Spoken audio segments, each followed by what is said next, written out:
pratique qui devra dorénavant faire partie peut-être des mœurs des planificateurs financiers et des conseillers, de vraiment, OK, il y a une union, on va dresser un bilan. Moi, c'est quelque chose que je fais dans ma pratique de manière régulière, de OK, on va suivre par rapport à la dernière fois, c'est quoi la progression que tu as eue. Puis là, j'ai plusieurs questions aussi, parce que la juste valeur marchande, c'est tout le temps ça. Combien vaut la maison?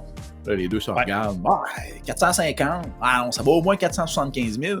Fait que, tu sais, y a-tu une règle préétablie ou c'est de commun en accord, on se met d'accord sur une règle signée devant témoin, ou est-ce qu'il faut que ça soit notarié? Comment qu'on vient officialiser? Il n'y a pas de règle préétablie. Je sais, ça, c'est le bout qui est poche. La seule règle qui est acceptée par les tribunaux, c'est une évaluation d'un évaluateur agréé.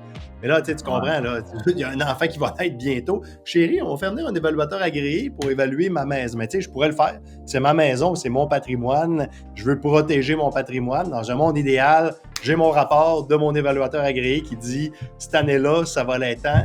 L'hypothèque est de temps. J'ai ma règle de preuve pour plus tard. Ça, si vous voulez une réponse, c'est ça la réponse. Parce que d'un commun accord entre les deux, bon, après, s'il y a rupture du couple, moi, je pourrais dire, là, on avait dit ça, mais on est allé un peu avec la règle du pouce, c'était pas vraiment ça. Puis là, je ferais venir un rapport après. Dans un monde idéal, j'aurais un rapport fait par un évaluateur agréé. L'évaluation municipale, c'est pas la vraie juste valeur marchande. Mais, on pourrait essayer de le trouver, mais la vraie juste valeur marchande serait établie par un évaluateur agréé.